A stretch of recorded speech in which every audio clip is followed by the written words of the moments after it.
We're going to make a logo for our picture frame, and I'm going to go into Photoshop and I'm going to select File New.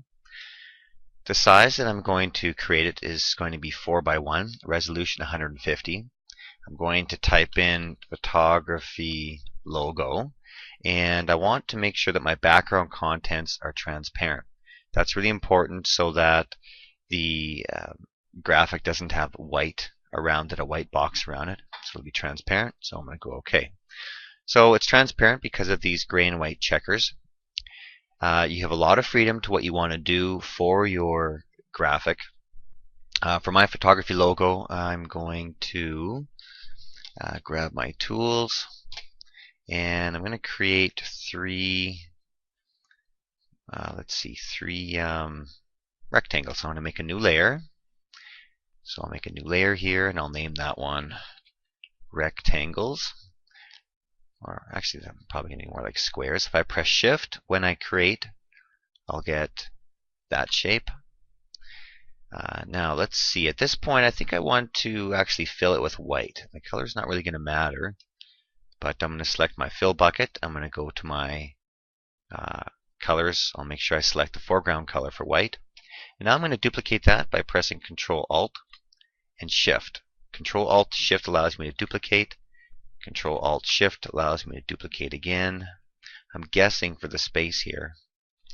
And Control Alt Shift allows me to duplicate one more time. So I've got that. Looks like I made my logo a little bit too big. The squares aren't quite even, so I'll chop that off later. Now I'll press Control D to deselect. Now we need an image, and I found one. It's not of me, but it is of Hoffman, so I'm going to use it. It's a picture of a camera. So Control A is select all.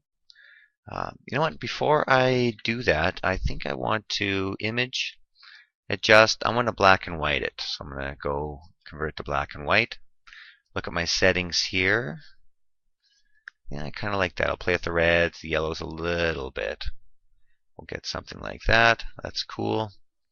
Now I'm going to actually give it a monotone. So I'm going to go image adjust, hue and saturation. I'm going to colorize it.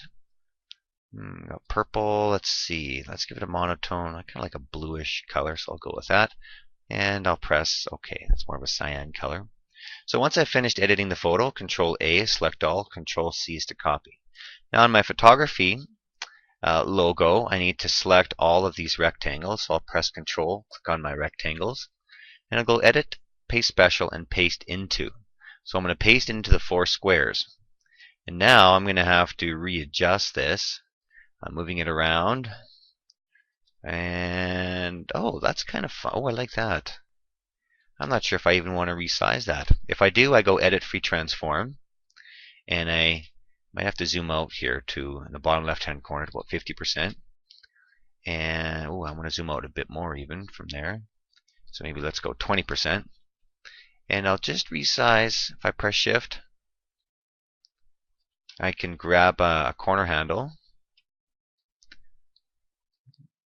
and it's the same thing as the picture frames, how you can resize. I sort of like it big like that, so I'm going to press Enter, and I'll zoom back in. I think that's kind of cool. Yeah, I like that. Just a nice big kind of camera lens. And now I need something fun with text, so I'll get my type tool, and that type is way too big, so I'll change the size down to about 20 should be good. And I'll type knock. Let's position that here. Let's see, I think that's a little bit big, so I'm going to take it down to about 18. I'm going to play with the font style. Oh, I like that one.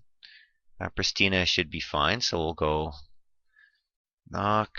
Move that over with my cursor keys. And let's get the word down here. Photography. Let's see now. Maybe I want that to be a cyan color. I'm going to choose this cyan kind of color there. I like that.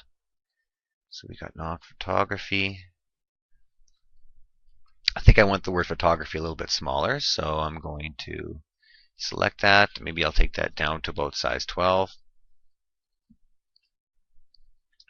Yeah, something like that. There's my logo. Now this is very basic. You can play around with all the settings, have some fun with text. And now at this point I want to crop it just a little bit. I want that edge to be even there, so I'll crop that off. And that's pretty well it. I'm happy with that. So again, please play around with your photography with your text effects. I'm going to go File, and we'll save as. Keep it photography logo. I'll put it in my F drive, and this is mod 3, so we'll go Save and OK. And now to insert that onto my picture frame, it's just a matter of copying and pasting, or you can File, Place. So if this were my picture frames, I can go File, Place, and I can grab that logo. So where's my photography logo? Photography logo, there we go. Find it, place it on, and press enter, and it should maintain all the layers. So I have my logo. Notice it's transparent, so it picks up the background nicely. So I might want to edit that a little bit, but there's kind of a simple graphic that you can do for your photography logo. Insert that then into your picture frames.